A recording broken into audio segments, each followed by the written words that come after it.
അപ്പോൾ ഗൈസ് നമ്മൾ free fire ഒക്കെ സ്റ്റാർട്ട് ചെയ്തിട്ടുണ്ട്. ഒരുത്തനെ ഞാൻ ഇൻവൈറ്റ് ചെയ്ത് നോക്കിയതാണ്, രണ്ടാണ് ഇൻവൈറ്റ് ചെയ്താൽ വന്നില്ല. എന്തായാലും നമ്മൾ CS മാച്ചൊക്കെ ഇങ്ങോട്ട് സ്റ്റാർട്ട് ചെയ്തിട്ടുണ്ട് ഗൈസ്. ചാനൽ ഭയങ്കര ലോ ആണ്, സപ്പോർട്ട് ചെയ്യുക. അങ്ങനെ നമ്മൾ CS അങ്ങോട്ട് തുടങ്ങിയിട്ടുണ്ട് ഗൈസ്. ഓ ഹെഡ് ഹണ്ടറൊക്കെ ആണെന്നാണ് പറയുന്നത്, ജയിക്കോ? അങ്ങനെ വാർഫ്രണ്ട് എത്തിയിട്ടുണ്ട്. ഞാൻ റൈറ്റ് സൈഡിലോട്ട് പോയി, ഗേറ്റിന് കിട്ടി. ഇനി മറ്റേന്നതാ M500 ഞാൻ എടുത്തിട്ടുണ്ട്. എന്നിട്ട് വൺ ടാപ്പ് എന്ന രീതിയിലാണ് ഞാൻ പോകുന്നത്. വൺ ടാപ്പ് എന്ന രീതിയിൽ പോയിക്കൊണ്ടിരിക്കുകയാണ്. ഒന്ന് പോടാ. ഞാൻ സൈഡിൽ നിന്നിട്ട് നൈസിനങ്ങോട്ട് സ്കോപ്പ് ചെയ്ത് നോക്കിയിട്ടുണ്ട്.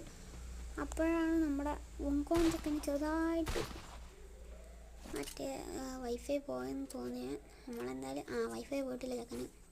ഞാൻ ഐസിൻ്റെ ചെക്കൻ്റെ കൂടെ ഓടി. ചെക്ക് അവനെ അടി വീണ് അവൻ നോക്കായിട്ടുണ്ട്. അപ്പോഴാണ് മൂന്നെണ്ണം അവിടെ കയറിയത്. ബോട്ടുകളാണെന്നാ തോന്നുന്നത്.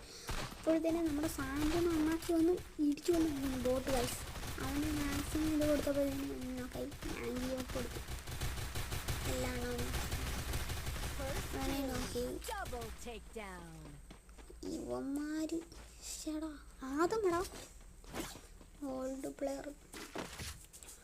അടുത്ത റൗണ്ട് എത്തിയിട്ടുണ്ട്. എന്തായാലും ഞാൻ ഒരു കുത്തിപ്പിടി അങ്ങ് ഇട്ടെടുത്തിട്ടുണ്ട്. കുത്തിപ്പിടി എടുത്തിട്ടുണ്ട്. ഞാൻ വീണ്ടും റൈറ്റ് സൈഡിലോട്ട് പോവാണ്. റൈറ്റ് സൈഡിലാണ് ഗൈസ്. എനിക്ക് ഏതാ അങ്ങോട്ട് അടിച്ച് കയറിപ്പോയി കഴിഞ്ഞാൽ ഒരുത്തന്നെ കാണൂലെന്നാണ് എൻ്റെ പണി. ഗ്ലൂവാൾ നോക്കിയപ്പോൾ ഗ്ലൂവാൾ കുറഞ്ഞുണ്ട്. ഗ്ലൂവാൾ കുറഞ്ഞായിട്ട് നോക്കി. ഞാൻ നോക്കിയപ്പോഴത്തേനും ഒരു മഷ്റൂം അങ്ങാണ്ട് കിടപ്പുണ്ട്. ഞാൻ എടുത്തില്ല, വേഗം ഓടി പൊയ്ക്കൊണ്ടിരിക്കുകയായിരുന്നു ഗൈസ്. ഇങ്ങനെ ചാടി വന്നപ്പോഴത്തേനും താണ്ടെ ഇവിടെ ഒരുത്തം വന്നിട്ട് നമ്മൾ അടിക്കും ഗൈസ്. വീണ്ടും ഒരു ഗ്ലൂ അങ്ങോട്ട് ഇട്ട് ഗൈസ്. എന്നിട്ട് ചെക്കനങ്ങോട്ട് അടിച്ച് നോക്കാക്കാൻ പോയപ്പോൾ എൻ്റെ ടീമേറ്റ് വന്ന് എന്നെ അങ്ങ് അടിച്ച് നോക്കാക്കി.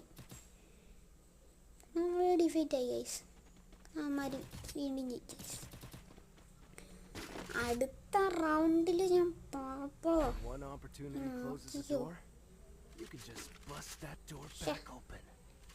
ഇതിമാരി കോപ്പിയും ഞാൻ ഡബ്ല്യു നേഷൻ അങ്ങോട്ട് എടുത്തിട്ടുണ്ട്. എന്തായാലും അങ്ങോട്ട് കയറി അങ്ങ് പോവാം. കയറി അങ്ങോട്ട് ചെന്നപ്പോൾ ഒരുത്തനെ കാണുന്നില്ല.